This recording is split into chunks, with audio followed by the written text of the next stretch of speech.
We came, we saw, we kicked its ass.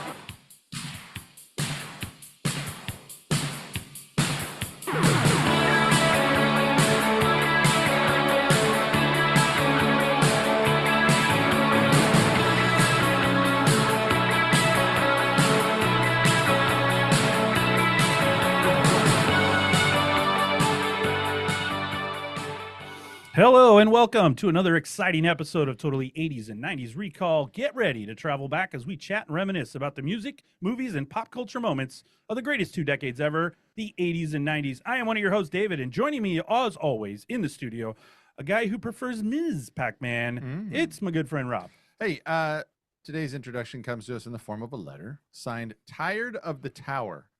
They write, I am writing to you because I am at my wit's end. I am the sovereign ruler of a very large and frankly tasty kingdom. I try to be a good monarch. I host fabulous parties. I make sure the citizens are happy. And I even bake a legendary cake. But my life is a perpetual cycle of distress, and I need help breaking it. Every other Tuesday, give or take, I'm kidnapped. It's always the same oversized temperamental reptile, and it's always the same plot. Haul me off to some dimly lit, lava-filled castle, demanding that I, marry him. It's absolutely infuriating. To make matters worse, my primary protector, Mario, is a sweet but highly repetitive plumber who means well but seems to view my rescue as a mere side quest. He crashes through my walls, destroys priceless artifacts, and always shows up with his brother Luigi, who just stands there and makes weird noises. They defeat the villain, I give them a grateful peck on the cheek, and nothing changes. How do I stop being the damsel? I want a peaceful life where I can bake my cakes and run my kingdom without constantly worrying about being stuffed into a clown car and flown over a moat. Should I hire better security? Should I just give the reptile a piece of my mind? Should I learn martial arts?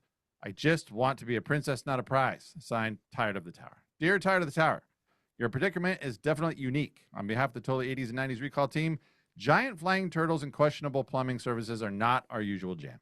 Your relationship with the plumber is the central axis upon which this entire chaotic kingdom spins. Here are a few suggestions to help you transition from the prize to the power. Upgrade your palace defenses. Maybe consider a panic room that doesn't require a star or a mushroom to access. Number 2, institute a damage deposit policy. Before Mario and Luigi are allowed within 100 feet of your castle, make them put down a non-refundable deposit equal to the estimated cost of replacing 1 solid gold block or 2 shattered historically significant vases. Number 3, demand a partnership. Insist on being an active participant in the planning phase. Ask him what his strategic objective is. Number 4, acknowledge and address his motivation. While his heroism is driven by his nature, the continuous reward of a celebratory peck on the cheek and the promise of cake only reinforces the wrong behavior. But most of all, include Luigi. Make sure you acknowledge the brother's contributions. A simple thank you, Luigi, for the moral support and superior jumping height will go a long way. At the end of the day, you are the princess. You bake a great cake, you rule a wonderful kingdom, and you deserve a life of peace.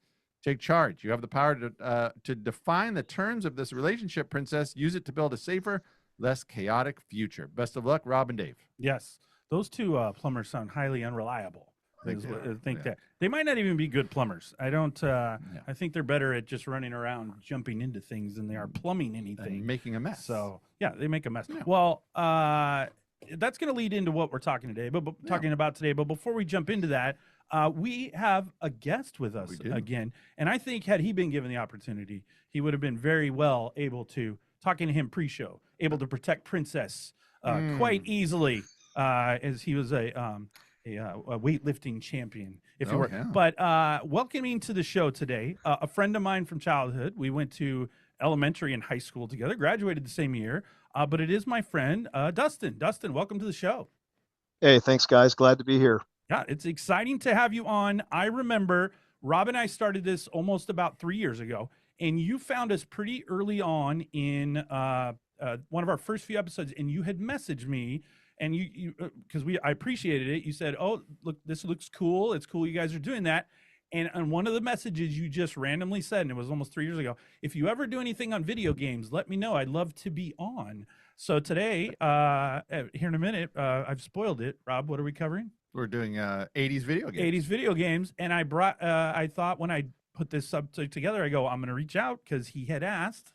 And he was one of our first, reach out outside of our family that was like, hey, this show looks cool. Good job. And you reached out and asked about video games. So we're excited to have you here. when he's Right on. So I kind of invited myself. Is that what I did 3 years ago? Yeah. But here's he's like our first non-podcasting. He's guest. our non-podcasting. He's an average, everyday Joe that doesn't podcast very often. But but you should look at it this way: we brought you on. If we didn't think you'd be a good guest, I would have just strung you along and go, "Oh yeah, we'll let you know. Don't worry about it." You know what I mean? So, Oh yeah, we'll get together one time. Yeah, we'll get together. Don't worry. Don't call me. We'll call you. Yeah. We'll call you. And the call never comes. Yeah. So we're talking about 80s video games today. And before we kind of jump into some stuff, for anyone who's watching on our YouTube, which, by the way, there's about 40 people, but those 40 people are very important. And Dustin, we are looking at your backdrop behind you. You're sitting in your own home, but you are literally sitting in a recreated 80s arcade, if you will. So why don't you kind of go through, it's hard to see some, I know Donkey Kong is one of the games, but I've been trying to figure out a couple other ones. It looks like a driving game, maybe pole position, possibly. Oh, well, no, I know what the one is on the far left. I know. Let's hear it. What is it? The Spy Hunter. Good call. Good call. Spy Yeah, Hunter. Yes. Yeah. So what's behind me? And I'll just touch on kind of how this happens in your house and the madness behind bringing home video games, and then one turns into two, that turns into three, and then you end up with 14 at one point, which is too many. I don't recommend 14. We've got Donkey Kong over my shoulder here. Karate Champ is sitting right next to it. Okay. Nintendo Play Choice 10, which is a really very cool, unique game. Kind of follows the NES logic in terms of you have 10 different games that you can pick from. And it's like 10 games in one. And then you can swap the games out when they get a little bit older. You get tired of playing Contra and you want to put in Tecmo Bowl. So you can always kind of keep it fresh. And then next to that, as Rob kind of spotted, is a sit-down Spy Hunter, which is a really fun game. Sit-down Spy Hunter. So Spy Hunter is very interesting. Pre-show, we were kind of doing a little reminiscing because you and I haven't seen each other in a while. Yep. And an old friend of ours from our old neighborhood, Scott, came up. I used to go to Scott's house, and he had Spy Hunter on his computer, and we would sit in his bedroom and play it on his computer. And I thought that was like the coolest game at one point in my life. So it's awesome that you have that. I was going to mention Spy Hunter later, but it has organically come up now, so I can just kind of dip into it. But I remember significantly going to his house and him playing Spy Hunter while I observed, and he let me play too, so that was good. So. And what this room is, we'll start with what it started out as and then what it became. This was a typical, call it a formal dining room, you know, those rooms that you never ever use, but maybe once or twice a year, and they just kind of sit there and they just don't do much of anything. That's kind of what this room started out as. And back in this started about 15 years ago. Back in the Craigslist days, so before Facebook Marketplace and all the stuff that we're using now to shop for things that we don't need, it was all about Craigslist. And so I jumped on Craigslist. I was like, I wonder if you can buy arcade games, like stand-up dedicated cabinets, and you know, do those ever pop up? And a Miss Pac-Man showed up on Craigslist. And I was like, oh, that's kind of cool. So I went over to look at this Miss Pac-Man. It was on the 3rd floor of an apartment building, and one of the things you don't know when you're green to arcade collecting is, well, how do you get this game down 3 flights of stairs with 90-degree turns and a lot of obstacles in the way? How does that all work? Well, you find out really fast when you buy a Miss Pac-Man from a guy off Craigslist and then try to get it home. It's not a real easy task. So now I know, like when I'm looking for games, how easy is it to get out of the house? How many stairs are involved? You know, these are all just things you'll just learn when you're kind of cutting your teeth, and a lot of those lessons you learn the hard way. But converted a formal dining room into an arcade. I started with the Miss Pac-Man, just one game. I think that's how I sold it to my wife. Like, I'm just going to get a game, you know, a Miss Pac-Man. Everybody will have fun. We'll play it. Cool. And then shortly thereafter, I had to have a Spy Hunter. And so I started looking for a Spy Hunter, and then Game 2 showed up. And then I started to meet some local Portland area arcade collectors, and they were fixing games and they were restoring games. And then there were guys that had basements full of games, and lots of games, way more games than I've got. And so it's a really cool community in the Portland area. A lot of guys that are great restoring and troubleshooting and fixing these old monitors when they go bad, and the circuitry and the boards and all the stuff. So really cool group of dudes. And I got some great advice along the way, and I started filling this room. So now we're not just one Pac-Man, number 2 Spy Hunter. Now we got like 12 games. And then we got up to about 14, and that got a little bit tight in terms of like hosting parties and having birthday parties and stuff. So we hover around a dozen. That seems to be the best use of the space. And when you get adults moving around and beverages and slices of pizza in your hands, you can still move around and get to the games and not be, stepping over one another. So that's kind of how this madness started. Yeah, your room is like the dream of when I was like 8 years old, where we would go to the arcade and pump quarters into it. And now you can do it for free. You can do it for free. And, David, one of the things I always thought of, kind of going through school and starting my career, and I always had these things in the back of my mind, like, man, someday, one of these days, I'd love to be able to do, X, Y, and Z. And I'm so passionate about the 80s. I just, for a number of different reasons, but stuck in the 80s, love the decade, all the way to the Air Jordan 1s, to the arcade games and all the stuff in between, the bicycles, right? Like, I love the decade, and it is such a great part of my life. And so this is kind of my effort to kind of keep it alive and well. And, I've got a 10-year-old in 5th grade. And so, when he has a birthday party and the 5th grade class shows up, they think they're going to sit in front of a Nintendo Switch, and they come in here, they're like, oh, wow. And then we get to show them how to play Donkey Kong and kind of show them the ropes. It's really cool to kind of keep that flame burning. That Karate Champ game, is that the same game? And I know you're familiar with the movie, but is that the same game in Bloodsport that Frank Dukes is taking on Jackson with? That gave me chills. The fact that you've got a Bloodsport game is amazing. I love it. So. It is in Bloodsport, and what you can't see because it's out of view, but I also have, if we're going like 80s films, phenomenal scene from the original Karate Kid at Golf and Stuff, Danielson's First Date, Chex Bubble Hockey. The Chex Bubble Hockey is sitting over here to my right, but kind of, film and arcade or Karate Champ. And I mean, when I watch the original Karate Kid and I see that scene, and the music's playing and State One, and it's awesome. It's awesome.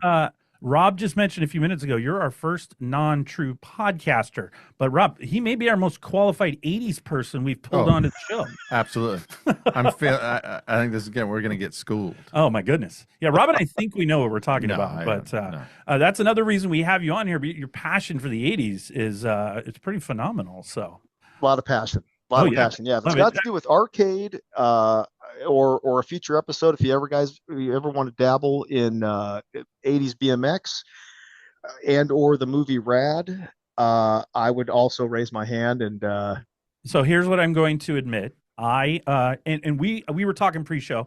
We rode bikes together. You had a nice bike, but we rode BMX bikes. We used to go up and down the neighborhoods like every 80s kid's story you hear, but we truly did. We just rode everywhere. We jumped off curbs. We did the whole thing.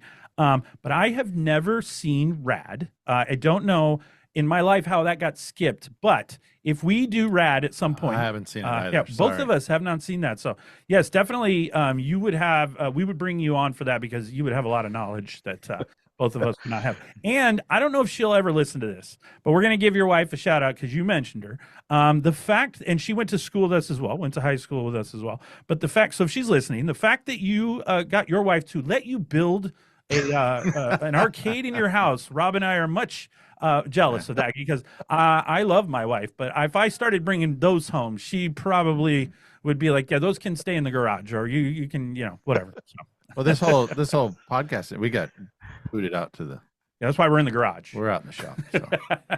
This is our sanctuary space to come out here. So this is our arcade. This is what the wives will allow us to do. So we have a good time with that. So, but your arcade is awesome, and I bet the envy of when you host birthday, Christmas parties, whatever you're hosting, especially for us. I mean, the younger kids, I'm sure, find it fascinating, but someone like us, if we were coming over to visit, just to walk in there, I think my brain would just be like melt a little bit. I'm like, oh, where's Paperboy? I want to do that. You know what I mean? So it's something like that. So, but yeah, so it's awesome. Great job building that Thank up. you. So, but 80s video games. So what we're talking about today is we're going to go over some of our favorite type games. But just before we go into that, I want to talk a little bit about video games, arcades, very good, and home systems. So a lot of people I read on, I researched and looked around the internet.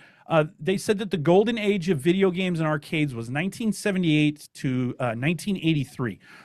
That's specifically more like arcade type video games, because after 83 is kind of when the home consoles started coming in really popular. And then that kind of started to take away from that traditional arcade system. But I remember going to the arcade. I remember friends of ours having birthday parties at arcades, and you would just get a fistful of quarters and you'd walk around and play these games, and you'd spend 2 hours doing it. And then you'd go home and be like, well, now I'm bored. Like, it was just like the greatest time ever. Mm-hmm. And all, like you mentioned earlier, all the 80s movies, I mean, Karate Kid, there's a big video game scene in Ferris Bueller's Day Off. There's, we talked about Bloodsport. I mean, those things were there. I mean, they made a whole game with movie with Fred Savage about Nintendo. I mean, so video games in the 80s were a big deal. Ferris Bueller, he gets. Yeah, that's what I said. Oh, did you say that? Yeah. I said a big scene in that, but when he thinks it's the lady. So, it was the cultural hub. It's where you went. So we kind of already know about your, your love of it, but what do you look back most fondly on from video games for both of you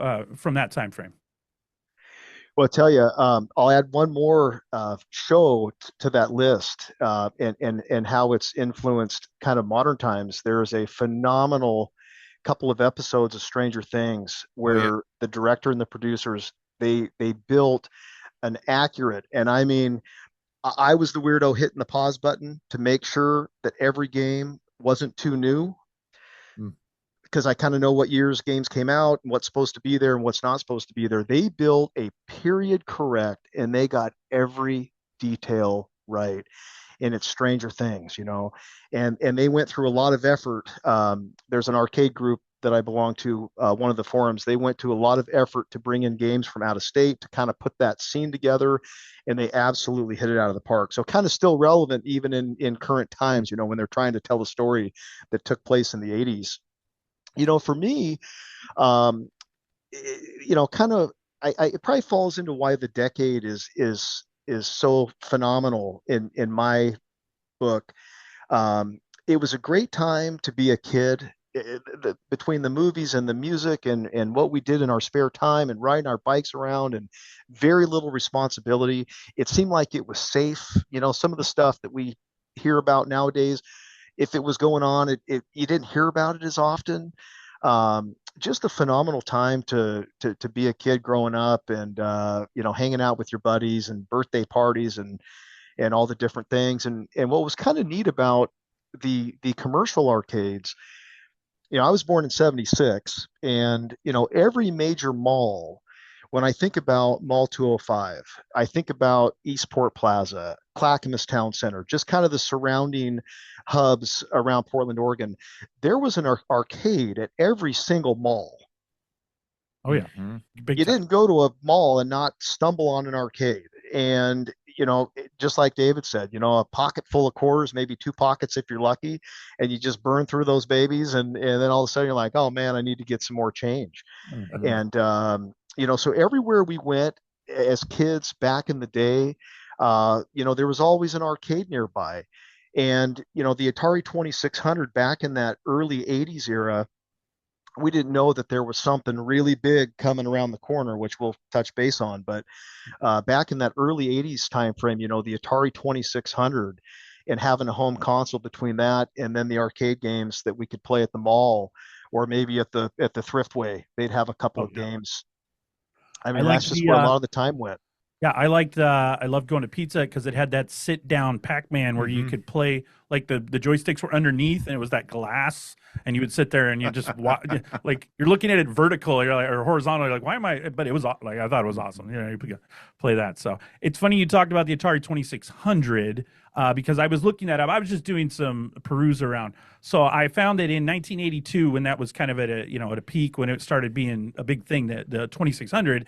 it cost about $125. So equivalent to today, that would have been about $400. So 125 in 1982, that was probably a lot of money. So cool to get those.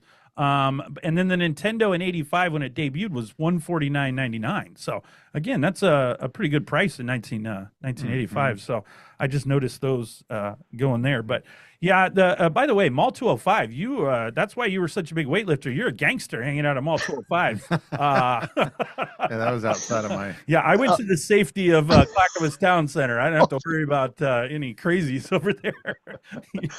Well, Hanging out at here's 205. yeah, no, that's awesome. And here's the reason why I would spend a lot of my summer months with my grandparents, and my grandparents lived over near Franklin High School, Mount Tabor. And my grandmother's favorite thing to do, she loved to shop. Oh yeah. She loved her Mervins and her Newberries. Oh man, GI Joe. Berries. Wow. Oh yeah, I mean it was GI Joe. Oh my gosh. GI Joe. Joe's. That's where I used to buy concert tickets. GI Joe. Yeah. Well, in fact, the arcade at Mall 205 happened to be the first building the first business, I should say, when you left GI Joe's.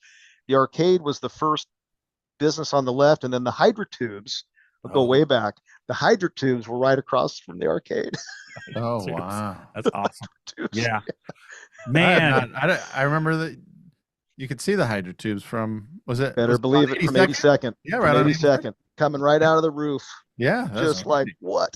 Oh my gosh, I've not thought about 82nd and GI Joes Hey. in forever. Forever. Hey, if we're going arcades and back in the day, boy, we gotta roll our sleeves up here. Well, I love somewhere I've got a set of tickets concert tickets that I purchased at the Tickets West or Tickets something. It was at GI Joe's, $13 a piece. Oh, yeah. $13 ticket. so awesome. I still have the receipt. Yeah, he's good about keeping that stuff. So I remember the Clackamas Town Center arcade was right next to the food court. It was awesome. You go right out, you grab your Sparrow, and you go right back in, and you could play games. What? And it overlooked the ice rink. And Yes, it did.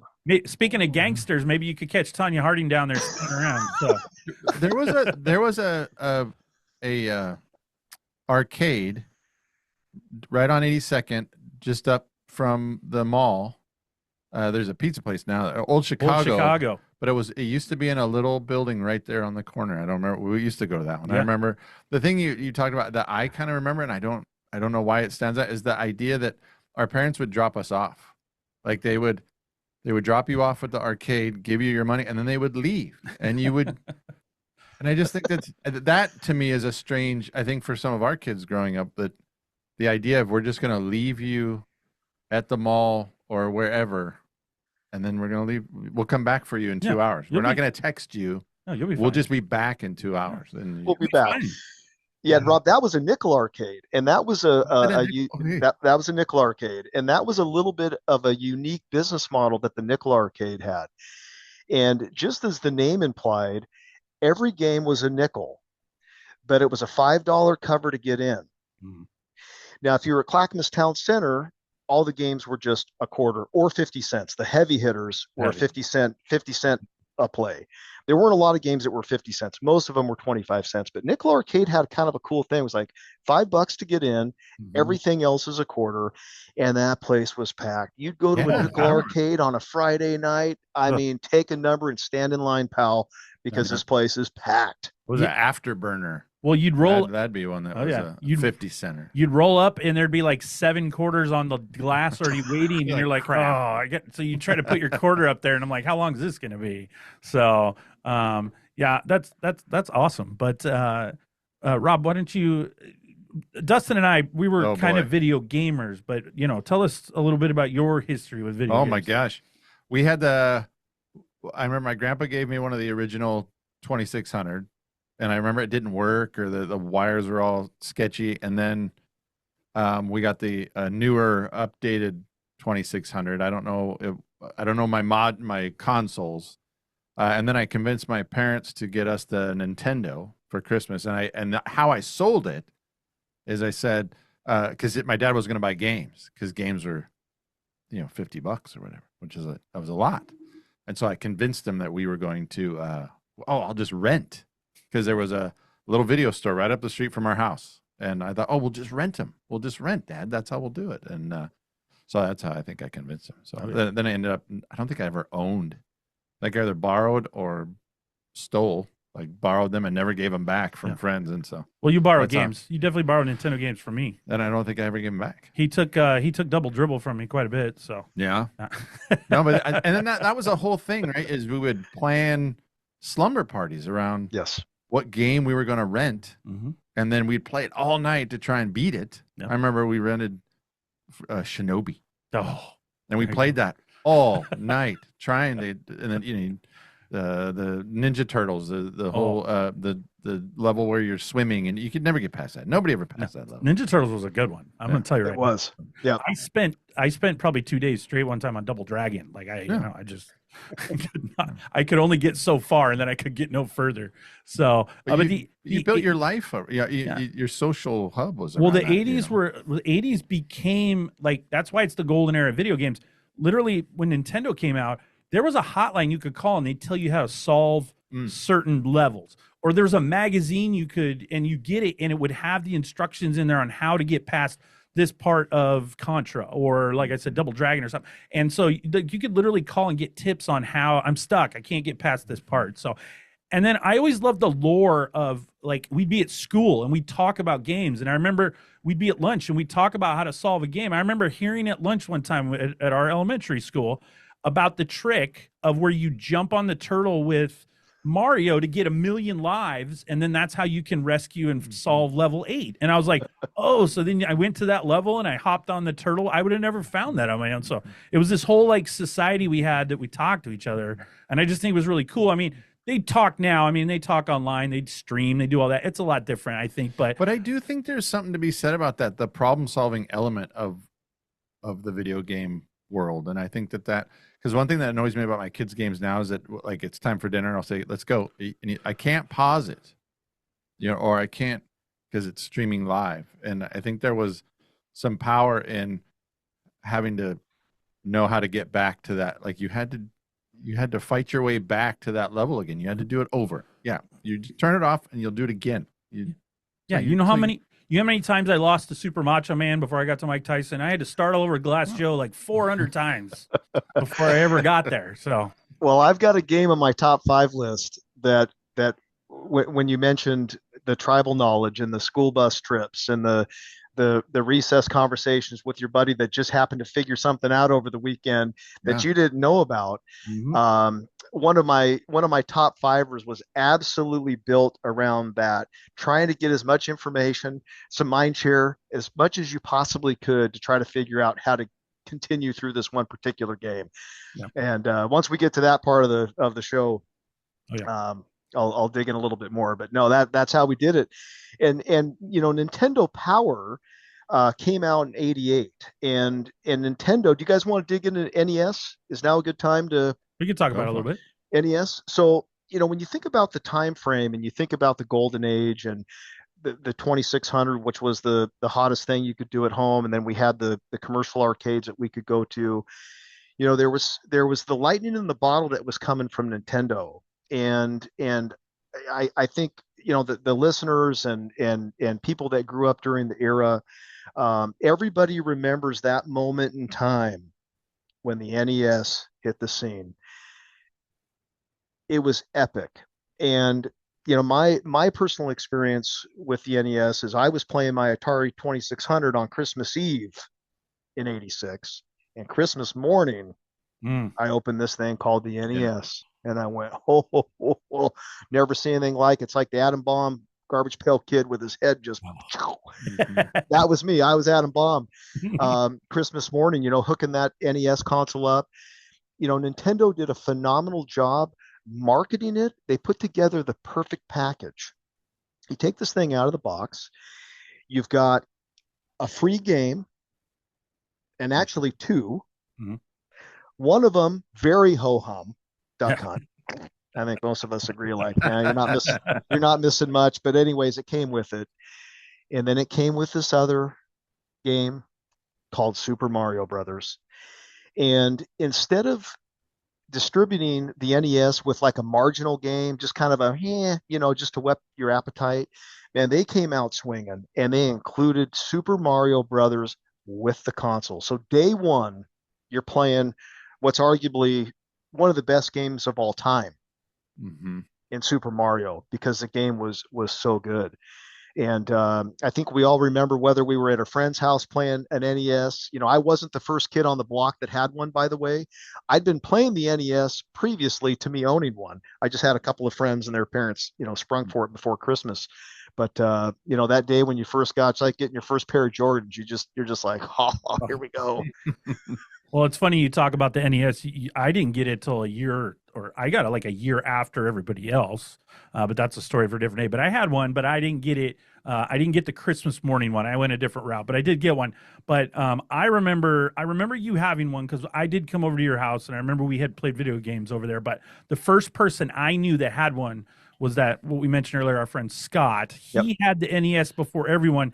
And I remember we used to go into his basement, and at first we would just watch him play because he was trying to figure it out. And then we would just watch him, because we were all like totally like entrenched by, I'm like, I just went from Dig Dug to this. This is great. Like, this looks way better, So, I remember when the NES came out, and I remember at school, we would talk about it. I mean, we'd talk about specific games, and everybody would be like, it was, when it came out, you're right. What it did was, it was, the Atari was cool, but the NES was like, and then if you didn't have one, like, you just were a kid no one wanted to talk to. Like, you go over there, like, oh, you're still playing Atari? I'm sorry to hear about that, Oh, sucker.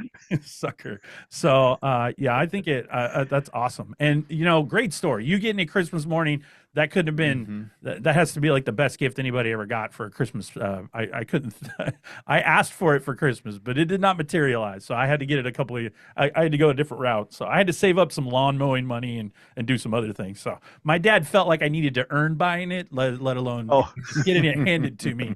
So, you'll value it more. Santa Claus isn't just showing up with it. Santa's elves. I was gonna say too, a couple underrated video game. Now, we were a little older, but I remember you were a football player. I came and watched you play high school football. But after most of our football games, we would go to Pietro's. It was a local pizza place, and that would be kind of the gathering. And they had a little arcade room, and a bunch of us would always instinctively kind of wander in there. And Street Fighter would be in there, and a couple other games. And there'd be a little group of people in there. They would sit, and after the game, they'd play video games. So. And then Oaks Park, they had a pretty good arcade too. So, yeah, Pietro's had a good arcade. They had a good little arcade room. Yeah. And the top arcade, and it was a little bit of a drive from where we grew up, but the organ grinder over off 82nd and Foster, the organ grinder seemed to have an unlimited budget. They had something that nobody else had. The organ grinder had a sit-down Star Wars. Wow. And a sit-down Spy Hunter.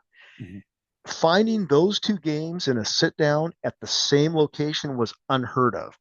Normally, what you'd have to do is you'd have to travel. Like the Nickel Arcade over in Milwaukee, they got a sit-down Spy Hunter, but they don't have the Star Wars. To get the Star Wars, you got to go over here. But to have those two games, the pair of games, the organ grinder, they had a great arcade. I don't remember if the pizza was any good, but it was a neat setup, because just like the name implies, organ grinder, the center of that restaurant was a pizzeria, entertainment family center, but it had a big organ. Yeah. And they had somebody, playing the organ, and they had a black and white film thing that they were always showing on a TV screen. Just had a really good energy about it. And a lot of parties, a lot of great memories at the organ grinder. A little bit further out of town.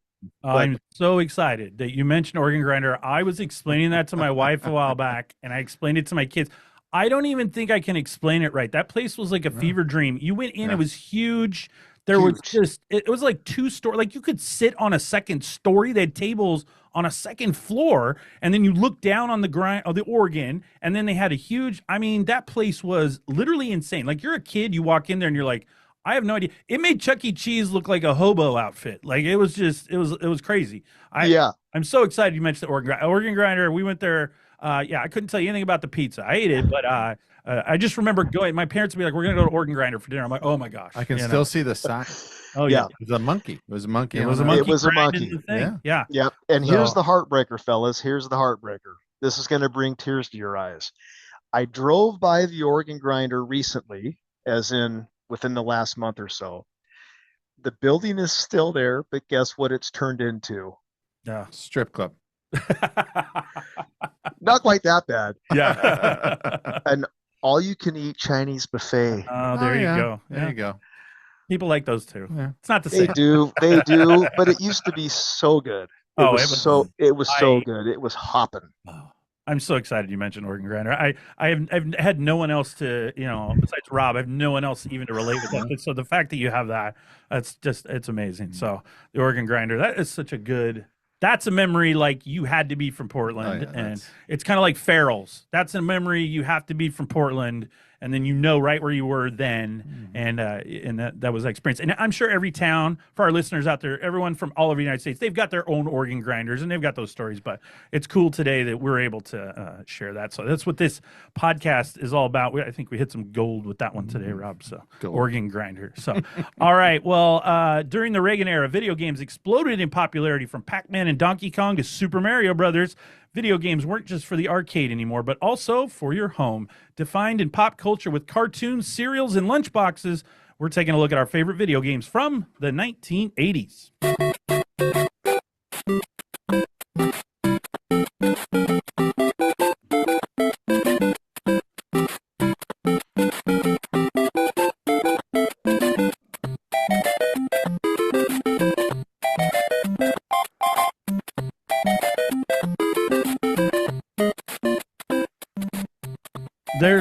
There's a song that's ingrained in every 80s kid's head for the rest of your life. I used to love when you hit the top of the, if you jumped right, you could hit the top of the flag and then you spin to the bottom and great. So it's funny, you go back, I watched a documentary on like the making of that like video game, and the way they made it is like, if you look at it now, the way video games are made, it was so simple. It's really one screen, but then they just do the backgrounds. They drop in a few backgrounds here and there, but you literally just run left to right. And so, but it was mesmerizing. Like it took a piece of your body out. You're like, okay, that's awesome. So, all right. Well, today we're each, as you mentioned earlier, Dustin, we're going to each list our top 5 favorite video games from the 80s. These could be at-home games or ones you played in the arcade. So that's up to you. As long as it was in the 80s, how you want to do that. They're not confined to Atari and Nintendo, as there were other, if you played on a computer, I knew some people that had computer games. If you had a ColecoVision, I didn't know anybody that actually had that thing, but it was kind of like the offshoot Atari. But I mean, if you have games from that, I'm not going to, but that's a possibility. So, I just say they need to be the ones you remember as being your favorite. And like you were saying, we're going to do our top 5 each, but you were pre-show, you were talking about how hard it was. And I think after listening to your passion about video games, how hard it was to get it to just 5. Is that right? It was so hard to get to 5. It was so hard to get to 5 that my 10-year-old Reese that's running around the house looked at the top 5 and said, "Dad, wait, man, wait, we got to reevaluate this top 5. Oh yeah, you're missing." And he started rattling them off. And this is what happens when you raise a kid around games. They kind of know like the good games and the timeless games. And he said, "But what about this? Where's this?" And I said, "Reese, it's why it's a top 5 and not a top 10. The top 10 list would be a lot easier." Oh yeah, but I some of the like, stuff that didn't make the cut, man, it's a heartbreaker. I feel like even if I gave you 10, you'd still have 10 more you would have left out. So I think we have a no winning formula today, but we're going to do our best here. And what I think is going to be exciting about it is and we could have 3 different people next week do this same show, and I think their top 5s might be different than ours. There might be a couple like commonalities, but I think everyone experienced video games a little differently. You played different ones. Some spoke to some in a certain way, other styles spoke to other kids in another way. And that's what I think is what's kind of exciting about this topic is, 5 could be anything and could be to anyone. It could be off any system. Mm-hmm. So I know I've got quite a good mix of the systems in here from Atari to Nintendo. I didn't focus just on the main one. So when you were putting your games together, did you do that too? Or did you do more arcade or? Mine is a mix, and it's a mix because it really needs to be a mix for me to put together the top 5 for me. I'm not really partial to like a dedicated arcade cabinet versus an NES. There were so many great titles in both flavors that you just have to pick from that big pool. And, at 49 years old, I still play these games, and I can tell you that they're just as much fun as you remember them. They're timeless. And when you can stand in front of a game, play it at 49, it's just as fun as it was when you were 9. You're like, okay, yeah, this is a winner. Yeah. So, all right. Well, let's get ready to jump in here, Rob. So we're going to start with you, Dustin, and you get to start us off. Tell us your number 5 game. Okay, my number 5 game came out in 1989. It's available in 2 versions.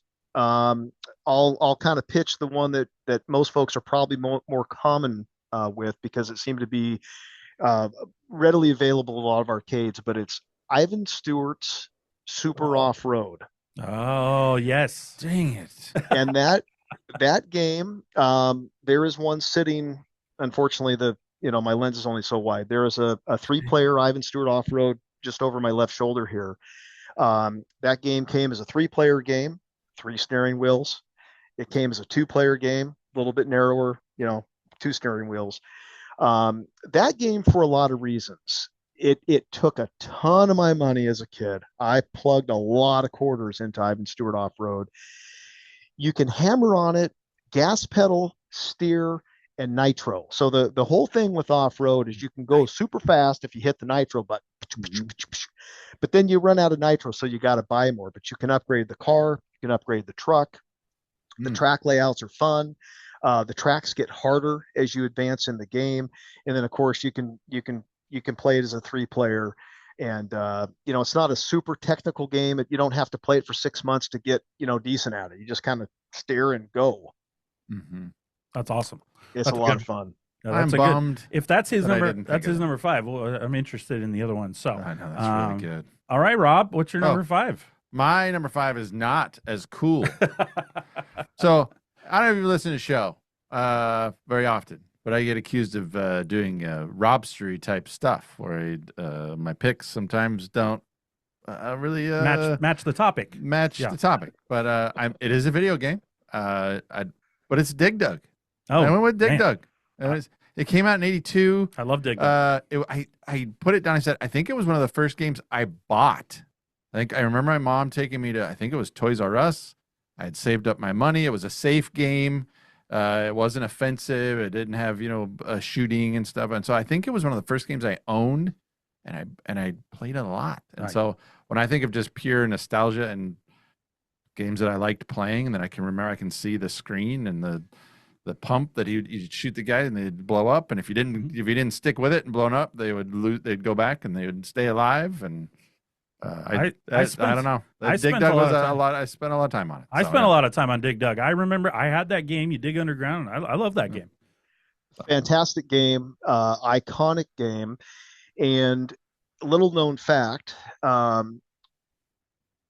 For many years, the Dig Dug world record holder, Ken, who's a local Oregonian, lives out in Hillsboro. I've got to know him really well. He's great at troubleshooting and shoot. I think he's probably had his hands on just about every game in my arcade. Phenomenal when it comes to troubleshooting, but long time. I don't know if he's the current world champion. I haven't really tracked it super close, but when I met him, he was the reigning Dig Dug world champ. That's killer. And in the arcade community, we talk about it can get a little bit nerdy. There are a lot of adults that are still chasing world records, and the King of Kong. I'll drop a movie on you guys if you haven't seen it. Have you seen King of Kong? Fistful of Quarters? I have not. No. Oh, you got a treat. You got a treat on your hands. King of Kong. What the King of Kong is a documentary film about the pursuit and the obsession of a Washington school teacher. Oh, wow. So this might kind of, Here you go.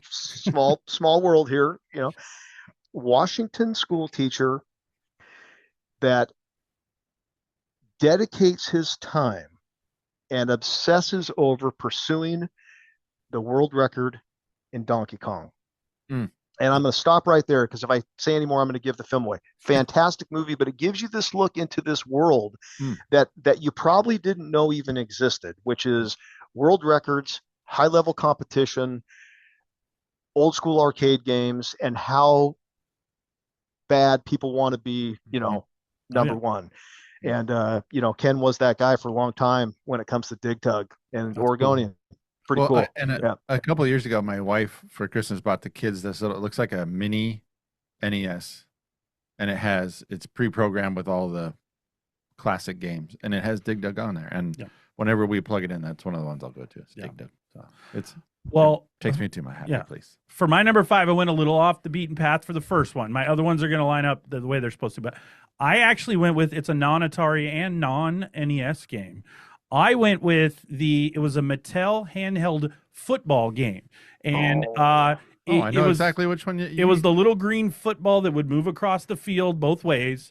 I remember I got that for Christmas one year, and my parents, we would take a lot of car trips, like long trips down to Medford. They're 4-hour car trips, and I would just have a fistful of AA batteries, and that thing got me through a lot of those car trips where I sat in the back just playing that football game. And it was basic and whatever, but I thought it was like the coolest fun thing in the world, and it would go everywhere with me. I played it on the bus once in a while. I mean, I just that handheld game for a long time went everywhere with me because obviously I wasn't at home. So this was my one opportunity to kind of play out away from the house. But so my number 5 is the Mattel Classic handheld football game. It was tan. It had the orange buttons. It had green football. Yeah, so that's my number 5. So fantastic and durable because we all had that game, beat the heck out of it, and I don't remember mine ever breaking. They seem to be like indestructible somehow. Yeah. They knew how to make. They knew we were gonna throw them and do other things with them. Step on them.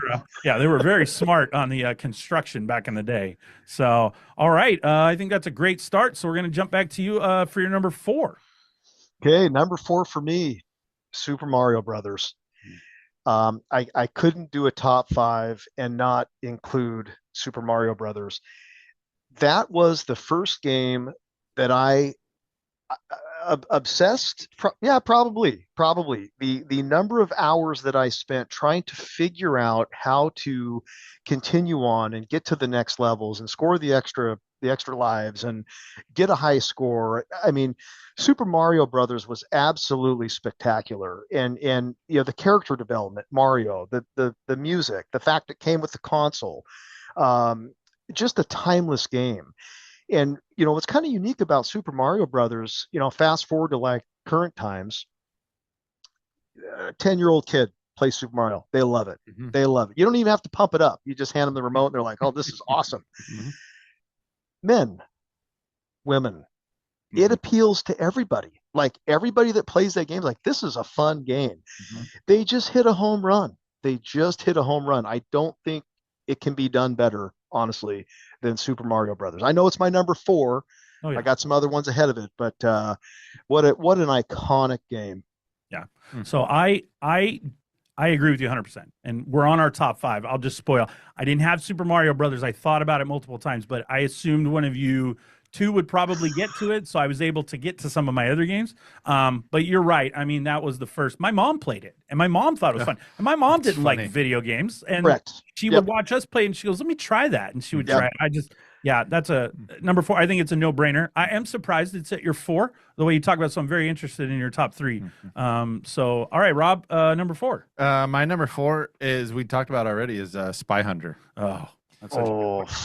That came out in '83, inspired by the James Bond film. The thing I remember the most is the theme song that would play. But most of all, what I remember is there was a grocery store right up the street from our house. It's since been torn down. It's now a big Safeway, but one of my first jobs was there. But as a kid, we would ride our bikes, all over that neighborhood. We'd go, blocks, and there was a stand-up, not a sit-down, but there was a stand-up Spy Hunter up at the grocery store, and I can remember raiding my dad's change drawer in his room and taking the change off the dryer downstairs in the basement so I could go up and play Spy Hunter. Oh yeah. So I can still see the game. I can still see where it sat, and I can still see there was a bubblegum machine next to it. Oh yeah. And that game was awesome. Yeah, it was. And I think a lot of my games, I think, are kind of in the driving type genre, I think, and that was the first one that I just remember like wanting to play. Oh yeah, that's Looking an forward awesome. to it. And you know, Rob, arguably the best song, that's a Peter Yeah. Gunn theme song. Yeah. I can't think, and I'm maybe a little bit biased in terms of Spy Hunter because I've just loved it since the first time I played it. But that Peter Gunn theme song, that James Bond inspired, man, I can't think of a game that has better Yeah. music than Spy Hunter. Mhm. It is fantastic. And also remember that game would eat your quarters really quick. Oh yeah. Oh yeah. It would chew Fast up on your that core. Oh, Yeah. Hit like an oil slick or something. Yeah. They drop out of Oh, their yeah. car and Yeah. see you later.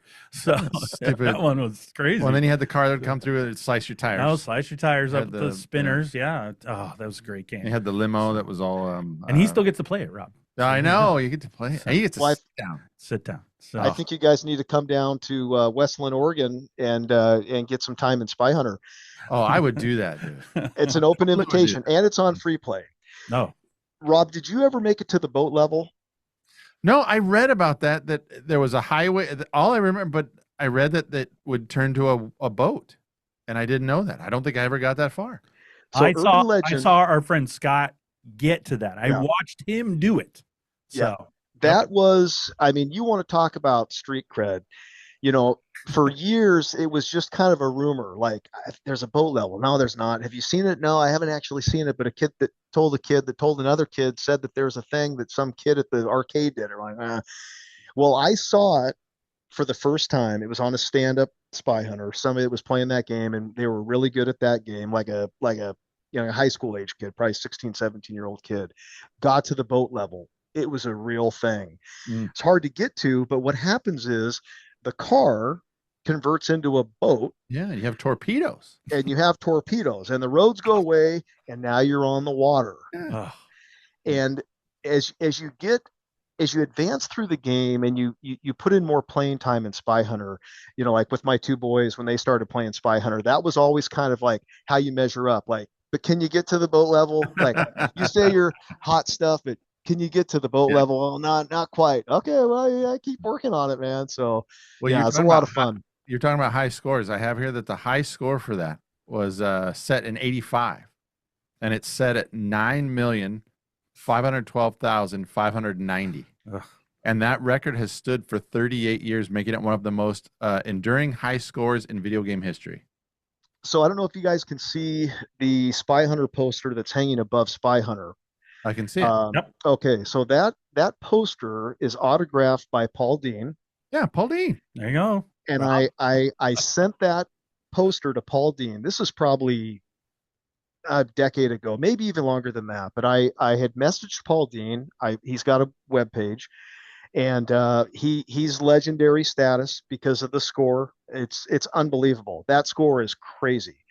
And I said, hey Paul, I'm kind of a Spy Hunter nerd. I'm not a 9 million point guy. I'm not even close. But if I sent you a poster, would you sign it for me? He said, yeah, sure. So he gave me his address, sent it to him. It came back. So he signed it with his name. He signed it with the date, Rob, that date that you referenced, and that Yeah. score. June That's 28th, 1985. You got it. Yeah. So if you could zoom in on that poster, you'll see that score. You'll see that date.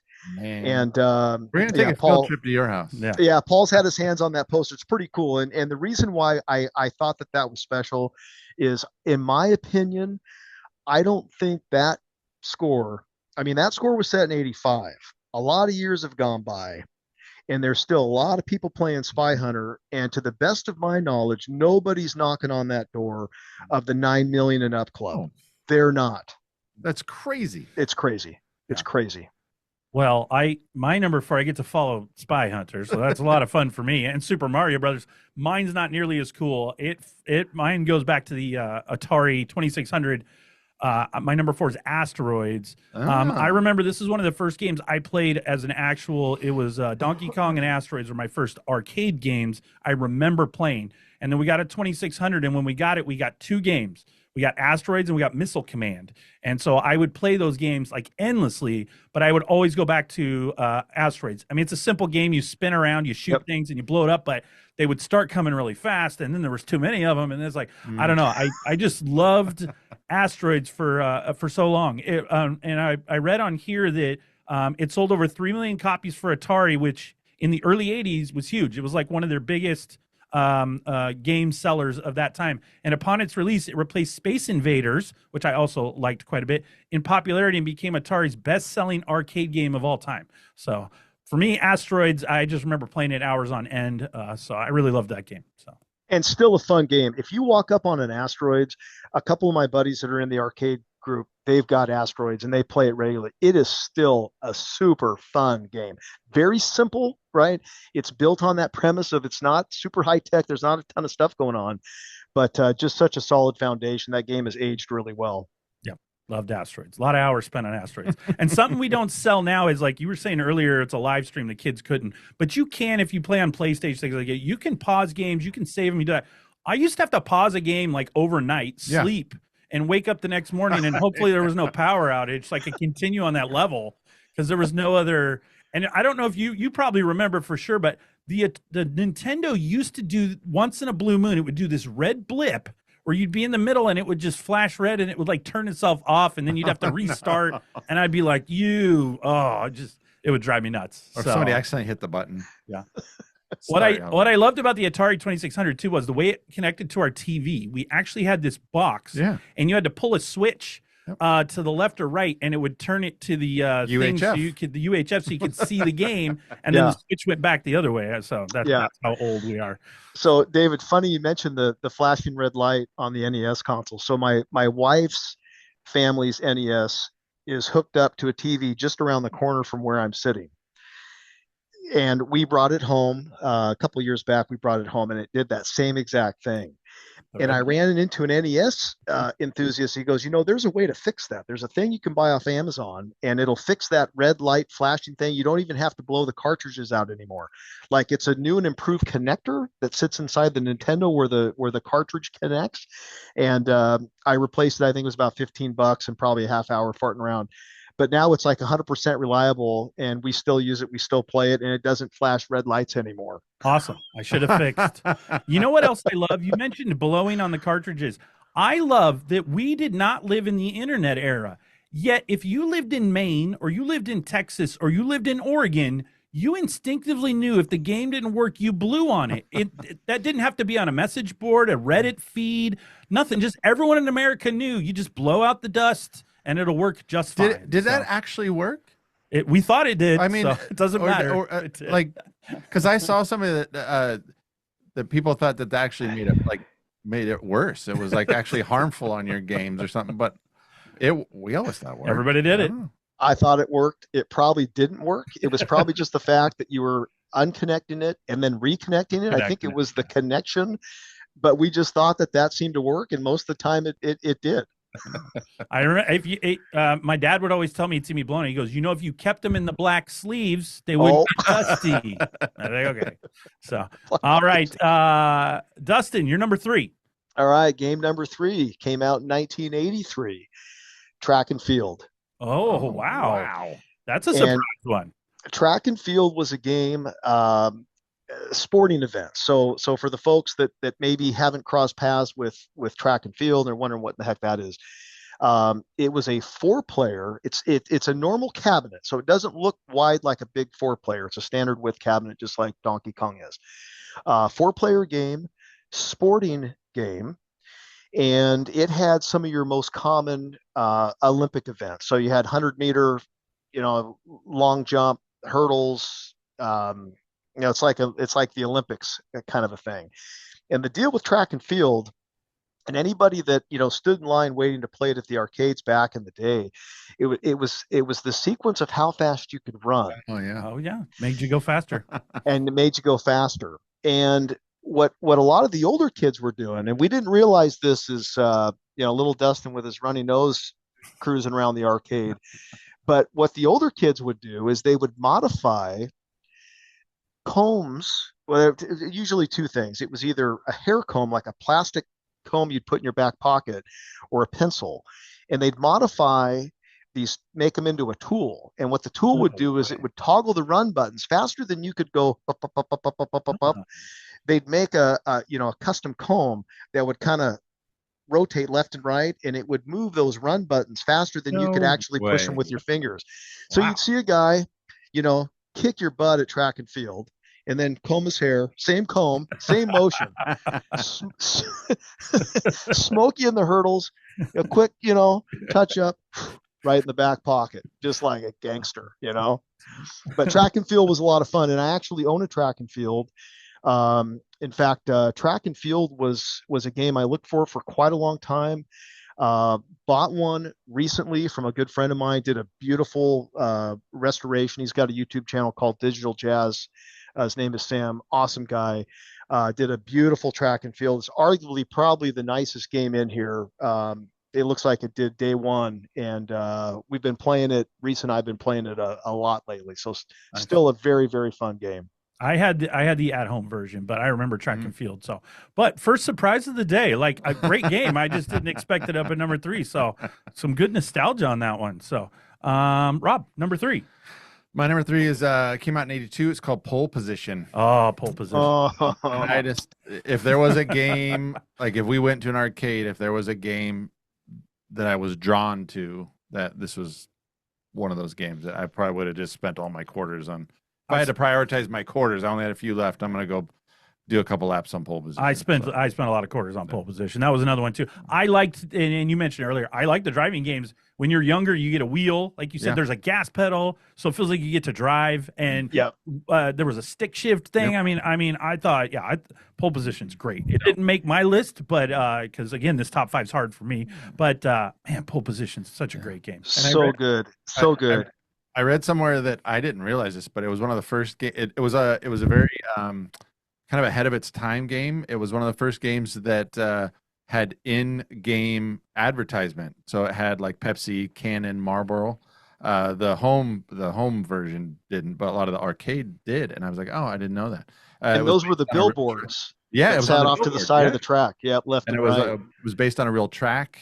It was one of the first games where you had to actually you had to do the qualifying lap to get determine where you got seated in the pole, So this is a game that I would have played. Oh, such a good one. And fun fact, Rob. So David mentioned earlier kind of our stomping ground and where we would go after a football game. The Milwaukee Mustangs, we all went to the Milwaukee Pietros. Yeah. And there was one showstopper of a game that lived in the arcade the entire time I was growing up at that Pietros, and it was Pole Position. Yeah.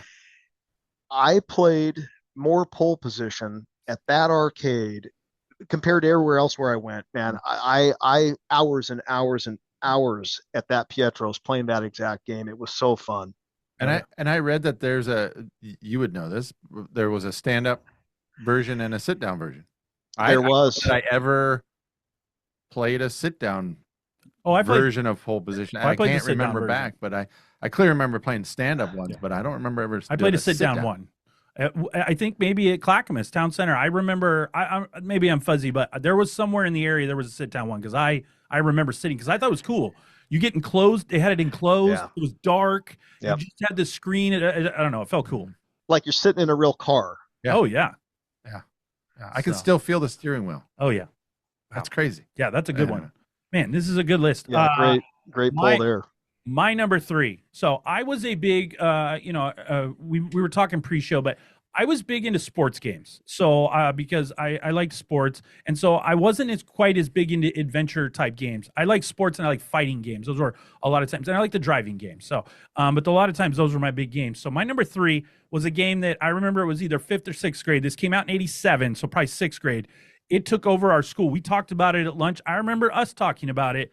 It's Mike Tyson's Punch-Out. Oh. This game was a phenomenon, I think. Like I'm not saying girls didn't play it, but every boy I knew in America or in where I lived like Mike Tyson's Punch Out was, I mean, we would talk about Glass Joe, we'd talk about Piston Honda, we'd talk about Von Kaiser. I mean, you go through the list, we're like, oh dude, I got all the way to, you know, such and such yesterday, and they'd be like, oh man, he's tough and all this stuff. And you got your little, you know, you got your little dude, and he jumps, and you know, bald bull. I mean, there were so many. Now, if you look at it nowadays, is it politically correct? No, but I still love it. I thought it was awesome. And it was all, once you figured the game out, it was all patterns. I could figure out when they would go to do their magic, whatever their punch thing was, their big punch. If you timed your ducks just right, then you could smack them and knock them out. And I thought that was the coolest thing. Like, I figured out, you know, everybody did, but I'd figure out, oh, when he shakes his body, he's going to come forward, and I just have to duck 3 times, and then I can knock him out clean. So,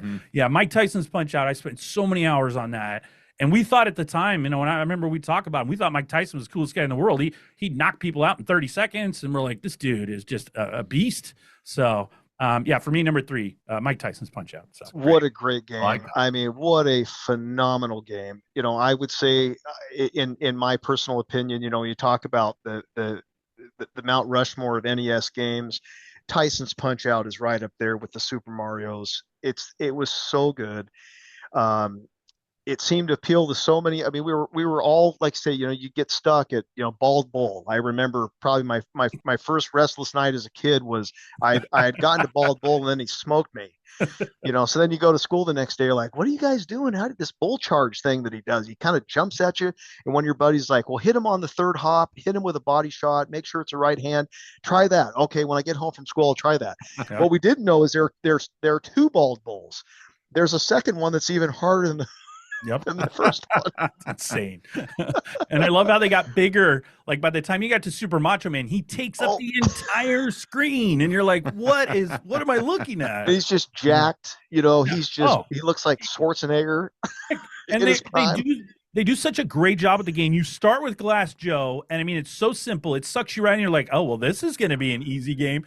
And then the next guy's a little harder. And then, yeah, like you said, it just turns into this psychotic event. You're like, I had many just throw the remote down. I cannot beat this dude. I'm like, I got to walk away. I'm just, you know, I'm like 10 years old. I've had enough. I can't take it anymore. So it's a stressful deal. And the nice thing about Punch Out is that they gave us, there were codes you could get, so you could continue. It wasn't saving your game, but if you could get to a certain part of the game, it gave you this code. Then you write it down, you grab your pad and paper, and you write it down like, okay, tomorrow when I come back, I'm going to start out here again. Piston Honda, here we go. Oh, yeah. So you could kind of pick up where you left off. And then if you got far enough, you could advance right to Mike Tyson and, you know, save yourself quite a bit of time trying to get there. But phenomenal game. Love that game. At my age, the day, and I only did it once, and I think I never played it again. The day I beat Mike Tyson, I walked around the neighborhood like I was the heavyweight champion. Because you were. Like, I beat him. I beat Mike Tyson. You were, yeah. I think I went to our friend Mike, Gerke. He doesn't listen, but if he ever did, Mike, I went to his house, banged on his door, and I told him and his brother Thomas, I beat Mike Tyson. I'm done. I'm done. I'm never playing that game again. I'm retired. Done. I did it. Like, my whole life is accomplished. There's nothing more I can do with my life. And Rob likes storytelling. I like the game too, because between you're like doing Rocky stuff, they show him running down the street, he's training, he's getting ready for you. I mean, I don't know. It's that game is fantastic. Like, I love it. He's got a sweatsuit on, his sweatpants, got the towel around the neck, he's ready to go. Your trainer looks like a mix of Mickey from Rocky and the dude that coached Apollo. You're like, okay, this is awesome. Like, I love it. So. All right, that's going to take us to. You should have some. We're going to have some top tier going out here. Your number 2 video game. Number 2, I got a heavy hitter from 1983, and it's called Star Wars. Oh wow, nice. And Star Wars, another unique game, stand up or sit down. Those were the 2 variations of that game. You know, Star Wars, just the film itself and the toys, and you know, to come out with an arcade game that did not disappoint, just a phenomenal game. There's different levels to Star Wars. You know, that when you start that game, you're looking at the Death Star, and you got all these TIE fighters coming at you. So it's very similar to the way the movie kind of goes. Great sound. great colors. I mean, the game is just, even the artwork, like even if you just see a Star Wars and you just look at the cabinet and how well done all the artwork is. I mean, they're just a showstopper and just as fun to play. That's awesome. I remember that in I remember that in the arcade. I don't know that I ever had an at-home version. I don't know if they had an at-home version. They didn't. They Okay. didn't. No. It was going to be a dedicated arcade cabinet But somewhere. I remember playing it. I remember, and it was a pretty popular one. So It was. Yeah. And that one had a very iconic, like, did it have the green, Ooh. right? Like black and green So graphics. And I'm so glad you mentioned that. So here's what that is. And I didn't realize this until I kind of got into the arcade scene. But what you're referring to, Rob, that memory, what that's called is a vector monitor. okay.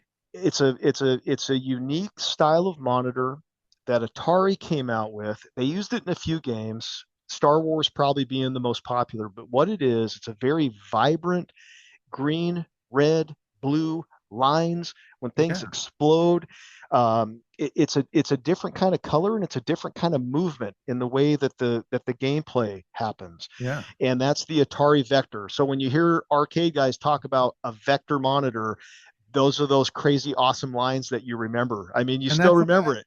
Well, that's weird because I don't remember playing that game a lot, but I do remember it was a different game. Yeah. It looked Special. different. That's And awesome. Very so unique. weird. Oh, okay.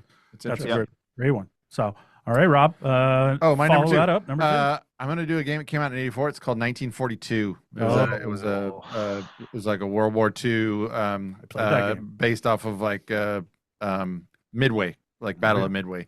But yeah, that one it was probably one of the first games I felt like I was good at. Like I felt like I could actually get to the final stage. I could get to the big plane at the end and feel like I could win and move on to levels. And because I was never good at Mario Brothers. I could never pass a stupid game, and But 1942, I felt like I could beat it. I felt like I could beat levels. And there's 32 levels, and I remember getting the POW icon. If you shot, then you got your wingmen. You got so that you have three. You have three, and Or you get that gun that oh my kind of gosh, that one game broadcast gun, out to the and sides.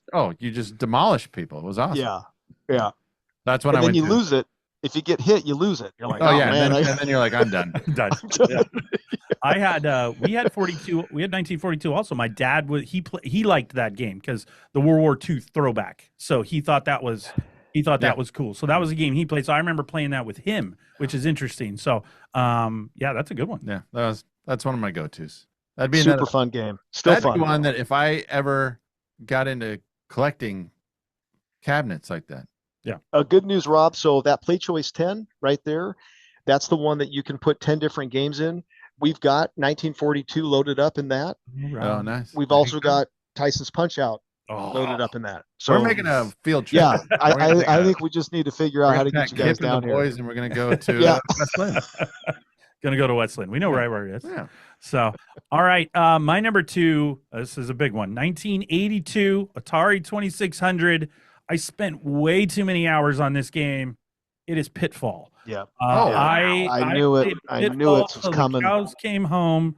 I loved that game. So basic, but so fun. You do the upper parts, you drop down to the lower parts. You're going over the puddles. The alligators are trying to eat me. I loved Pit. I would look forward to getting home from school to play some Pitfall. So it was actually, I read it was one of the first standalone, like it was a game that was made for Atari. A lot of the more popular games, Donkey Kong, Pac-Man, they were arcade games that they brought down to the 2600. But Pitfall was actually written and produced for home system Atari. And I saw a fun fact, Activision, who made the game, they received so many fan letters about Pitfall every week, they had to hire 7 full-time staff members to open and respond to all the fan mail for Pitfall for 2 years. That's how many people were playing Pitfall. So fun fact, you know where I played Pitfall for the first time? That guy's living room. Yep. Rob, that's sitting next to you. That is a true story. It is.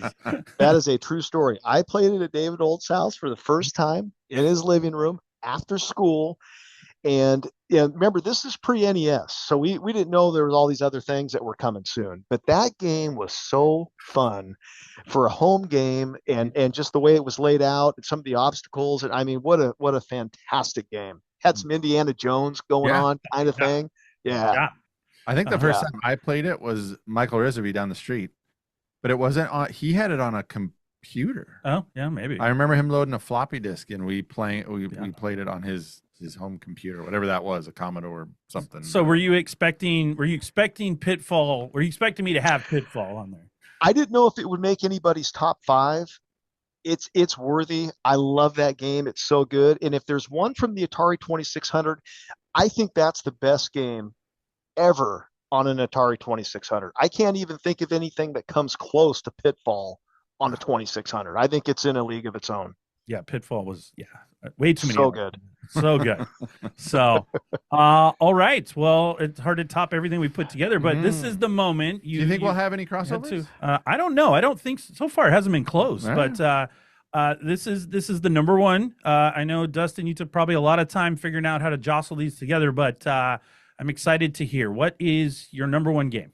All right. It has been mentioned, Oh, okay. and the Robster has mentioned it, and I got a little excited. It's Spy Hunter. Oh, yes. Oh. There you go. Spy Hunter, that game grabbed a hold of me the first time I played it and never let go. I have loved that game every time I've played it.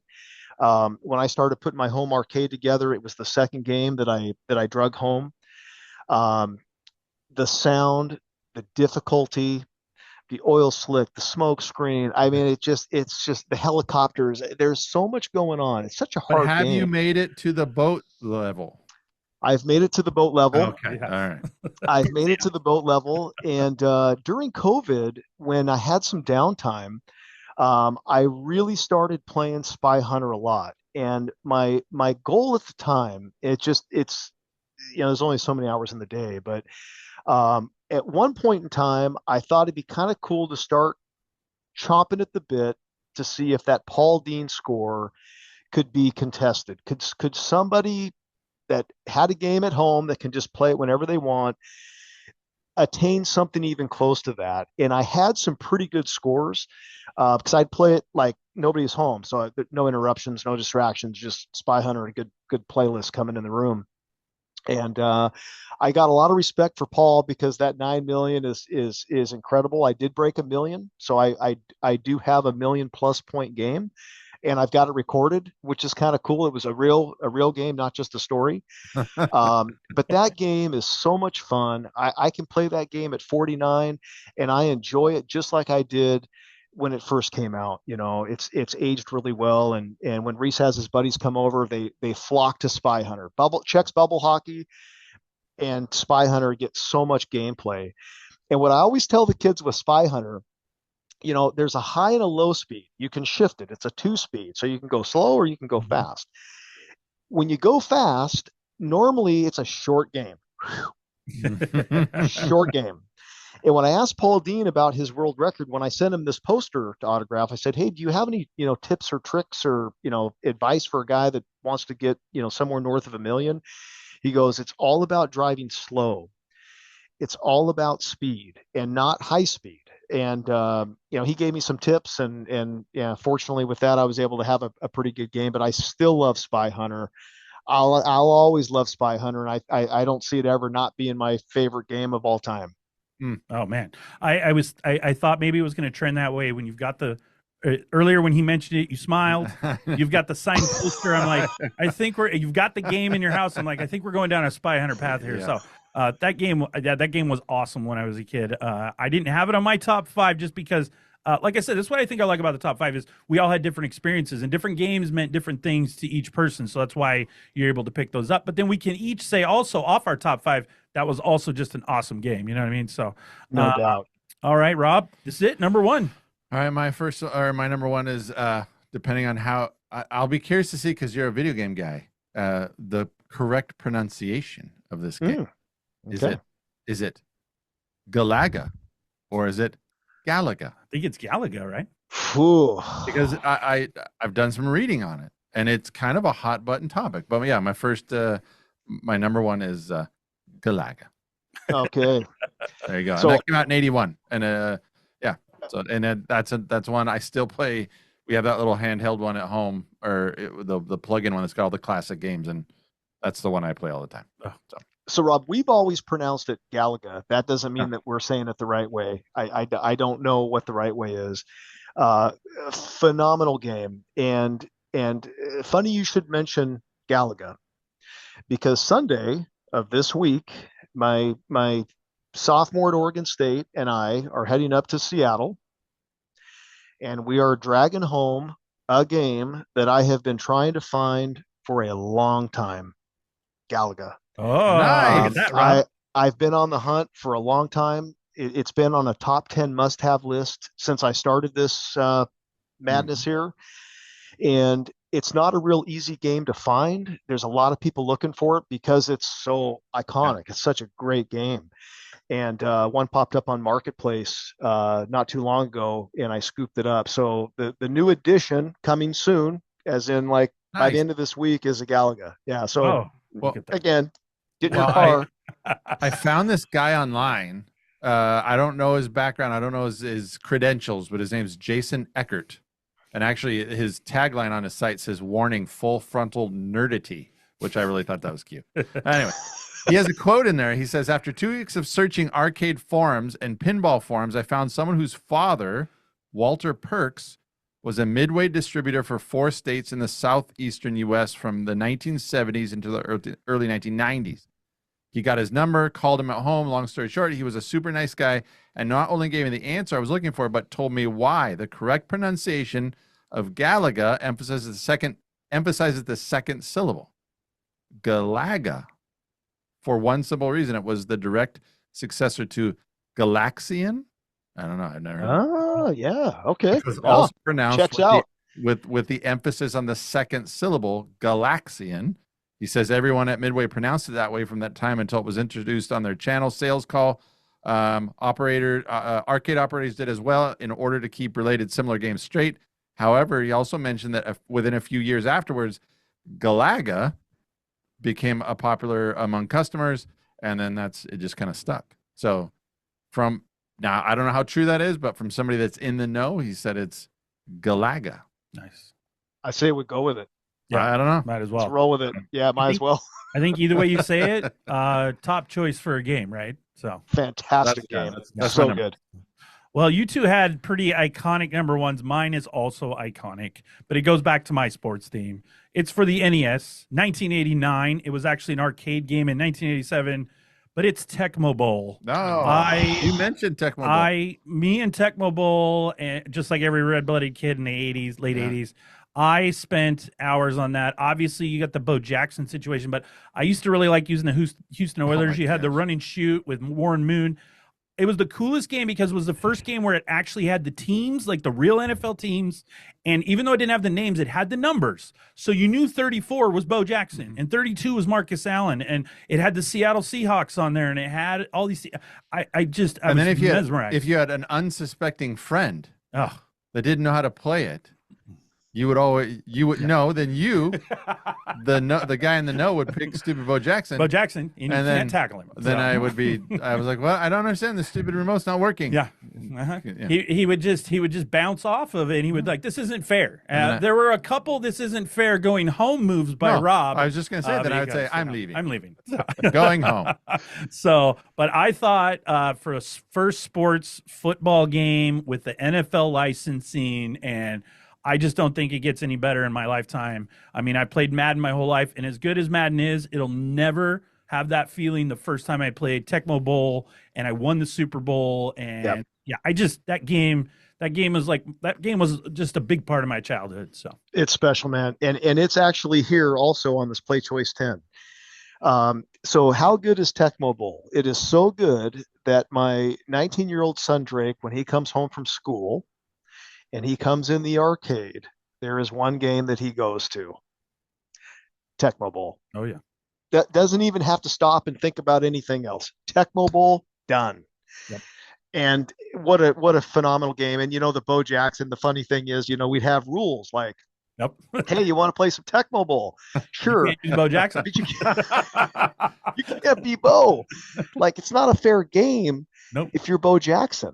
Nope. And they put the Bo Jackson running back together, and I don't know what they were trying to do. I mean, Bo was the man. I mean, let's call Bo what Bo is. He was the guy. Oh yeah. But he'd run around the field, and the whole defense would just follow him like a swarm of bees. Nobody could catch him. So good. There was no catching him, man. Oh my gosh. Well, my other favorite is I would play with the Houston Oilers a lot because Warren Moon was the quarterback, and they had the run and shoot. And you had all these wide receivers. Where Bo Jackson would do the run thing, I would get like to my 20. And then I would take Warren Moon and I would run all the way back to my end zone and throw a 100-yard pass, and I would complete it every time. 100-yard. And like his stats at the end of the game would be like he threw for 785 yards, 12 touchdowns, and I'm in my room like celebrating, like yeah, this is great. I should be a football coach because I know how to do this now. So that game, and I had the you all remember those cartoon T-shirts we'd get. I had the Bo Jackson cartoon T-shirt. He's like they're holding him up. His head's real big and everything. Oh man, I loved that shirt, and I loved Tecmo Bowl, and kind of like that. So I always thought Mike Tyson's Punch Out was going to be my favorite game ever. I was like, there's no game that could top this. Then Tecmo Bowl came out, and I'm like, oh my gosh, this is phenomenal. And actually, right between Tyson's and that, and it didn't make my list, but I loved it. RBI Baseball. It was the first baseball game that they had MLB players and stuff on it, and I would play that. I'd play with the Cubs, and I'd hit like 3-5 home runs a game with Ryan Sandberg. I would spend so many hours on that game. I loved RBI Baseball, but my number one is Tecmo Bowl. So I think when you talked about, for me, you talk about that NES Mount Rushmore. I think Tecmo Bowl is going to be on that for me, along with Mike Tyson's Punch Out. So outstanding. So right where it belongs. Oh yeah. So great list. Couple. Let me just ask a quick question. If you could have one or two more spots, what would be those top two games? Oh my gosh. One or two more spots. Whew. I would love. Oh, so many. We put him on the spot. Yeah. Gosh, so, yeah. Here, There's so many. I've got two. I'll tell you my two. I actually debated. It almost moved in and out, but my first one off my list, Excite Bike. I loved Excite Bike. You jump over those. I loved it. Like I thought that game was. There were two games that I really played a lot: Excite Bike, and then they had this RC Control or RC car game, and they were these little square RC cars, and you would drive them around. They're all different colors. But Excite Bike and that RC game, I love. It's called RC Pro-Am. RC Pro-Am. Yeah. RC Pro-Am. Yeah. Fantastic games. game. And we've got Pro-Am and Excite Bike on the Play Choice. So, it's stacked up with all the best stuff and all the stuff that we're touching base on. A really fun game, and it's a little bit of a space hog because it's got a big footprint and it's a 4-player game and it's a nightmare to move, heavy, but a gauntlet. The original Gauntlet would be a lot of fun, and it's 4-player, and you got 2 adults standing on the sides. That's why it takes up so much space. But Gauntlet would be a lot of fun. Love me some Gauntlet. And a game that I know my wife would love to play, Pole Position. A game we talked about. My wife would love, like when I first started doing this arcade thing, he's like, hey, if you ever come across a Pole Position, she loves that game. And I can guarantee you a Pole Position just wouldn't sit around and collect dust. They'd get a lot of use. No, I would play that if it showed up at my house right now. So I had one other game, and I don't know, maybe you'll remember it or not, but it was a space game. It was called Zaxxon. And you just flew this little spaceship over this, and you blew things up in air. I played Zaxxon. Like I remember my dad brought it home, and he's like, "Here, play this game." And I was like, "What is this?" And I put it in, and I would get stuck on that for hours. Zaxxon flying through, and you'd have to dodge all this. Anyway, I remember that game. I've talked to people, and not everybody remembers it, but it was a game that I liked. So, were you guys a fan of Tetris? Okay, that was the two games that I put down that I would add was Frogger and Tetris. Frogger, and only maybe not because I played it a lot, but we reference it so often. Like just the other day at school, there was a line of kids going by, and I was trying to get another line of kids to go onto the bus, and there was a gap, and I said, "Go for it." And as the one of the teachers was walking by, she goes, "Oh, it's kind of like Frogger." Yep. And I was like, you knew how old they were. Yeah. Because Yeah. that reference is a cultural reference of, getting splat on the road. And well, there's a whole Seinfeld episode about him moving a Frogger machine because he has the high score on it. George has to move it across the street. It's awesome. So so Frogger. I haven't seen that. Yeah, I would look up Seinfeld. Just put Frogger and you'll find the episode. But they're going to close a pizza place and he's got the high score of that Frogger, but they're going to unplug the system. So they figured out a way to keep it plugged in and get it across the street.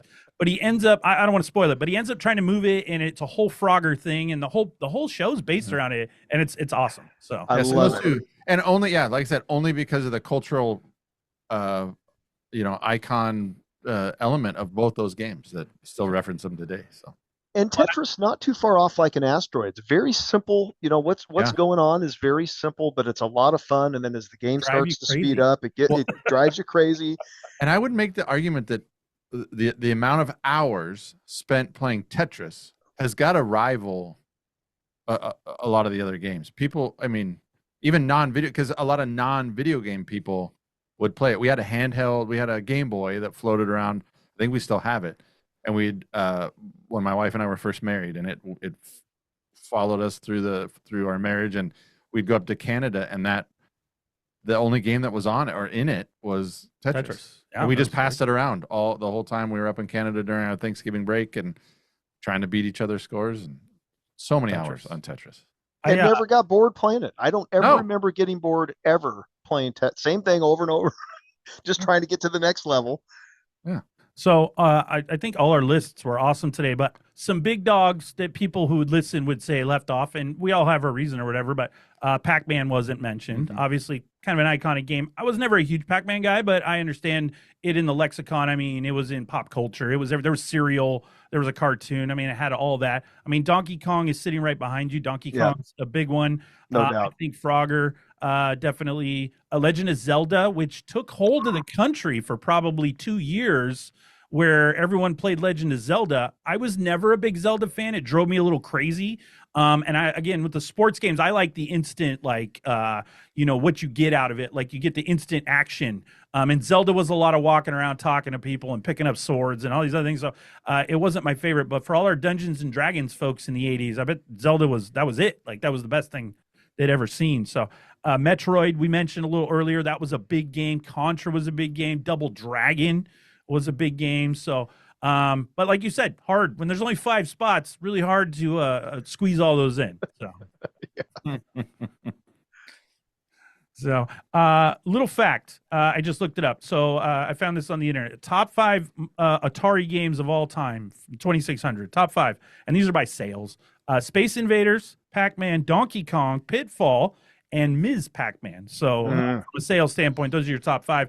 And then Nintendo, top 5 of the 80s: Super Mario Brothers, Legend of Zelda, Metroid, Mike Tyson's Punch-Out, and then Super Mario Brothers 2. So those were your top 5 selling games for that system in the 80s. So, so I think great list today. Great memories for all those games. Anything else there, Dustin? I think that covers it, guys. That's a lot of 80s arcade game talk, and I love it. I love it. Awesome. Great stuff, man. You got anything else? No, I was just proud that we only had one crossover. Yeah. Out of all of our lists, we only had one that really, the Spy Hunter crossover. But other than that, we had. Well, and I want to foot stomp again what I said a couple times already is that's the beauty of the video games is the experience. Although we share all the experiences, what is most attracted to you can be a little different just amongst several people. And even though they have games like Spy Hunter that didn't make my list, still a phenomenal game. And then, I have Pitfall and other people don't have Pitfall, phenomenal game, Tecmo Bowl. So, I mean, I just think the experiences can be shared so well back then. And just those living room days of just sitting there playing that game on the floor, 4 feet from the TV, with a soda and just sitting there. And I don't know. It was great. So always a 2 liter of Coke. Oh yeah. Somewhere. Yeah. Half flat, but and not cold. Not cold. Nobody cared. And a pizza. Yeah. done. Maybe some Doritos. Oh, perfect. Can't do any better than that. Stale Doritos. Oh, yeah. All right, fans. Well, we'd love to hear from you. Connect with us on social media. Let us know your thoughts on 80s video games. If you have some favorites we missed this week, let us know. You can also suggest any other 80s or 90s topics you'd like us to cover, and we'll jump at the chance to cover those ideas in the future. Yeah. And the Total 80s and 90s Recall team wants you to know this podcast is the perfect complement to your listening experience and the perfect antidote to modern life. We also want you to know that we see you and your unique skill of packing those boxes in the back of your minivan, and we know that you gain those unique skills from your user playing Tetris. While you reminisce about those dang Tetraminos, check out the Totally 80s and 90s Recall podcast at Totally 80s 90s Recall at podbean.com. And if you still harbor unhealthy emotions toward that damn laughing dog while trying to shoot ducks, tell us about it by sending us an email at 80s90srecall@gmail.com.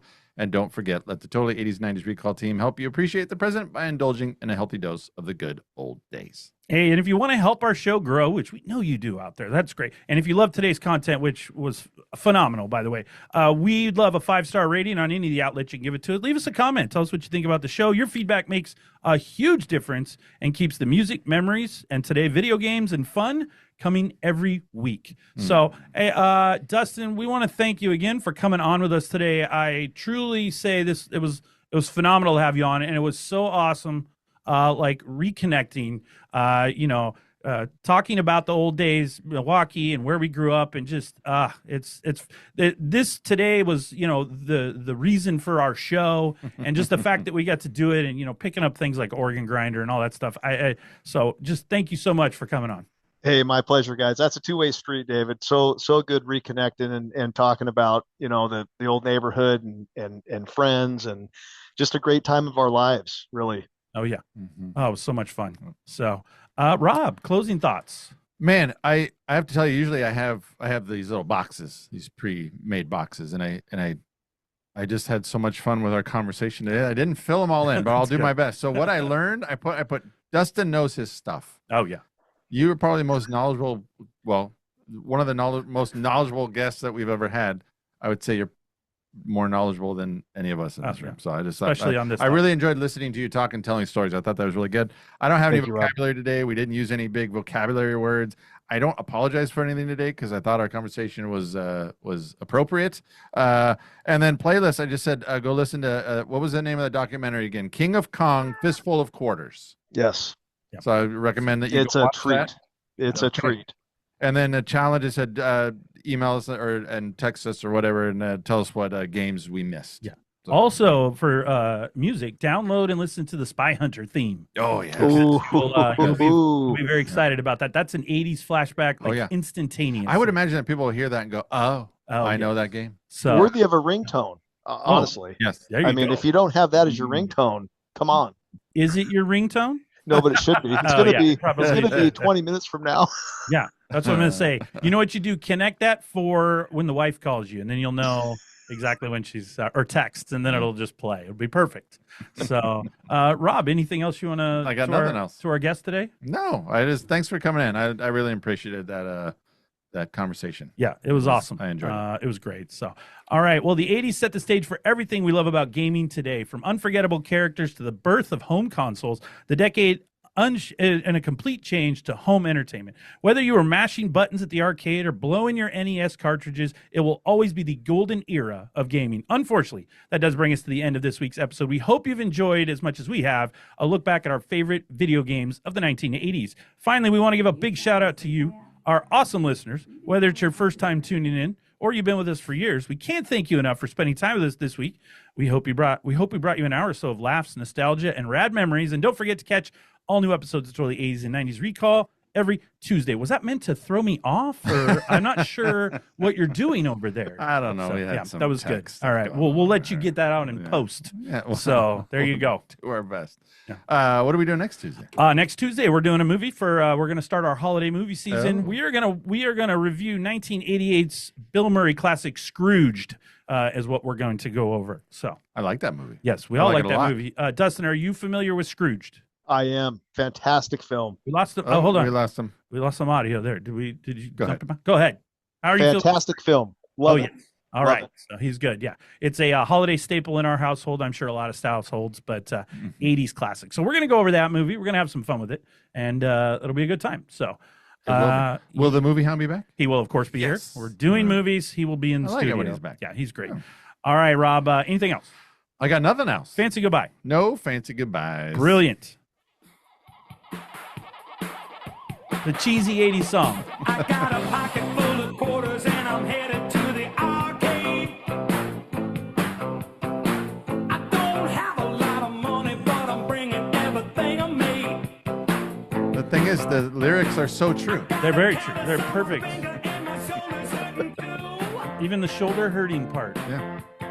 Everything I made. I eat 'em all up just as soon as they turn blue. Remember collecting cans, saving up my money to get your quarters. It's catchy. Very catchy.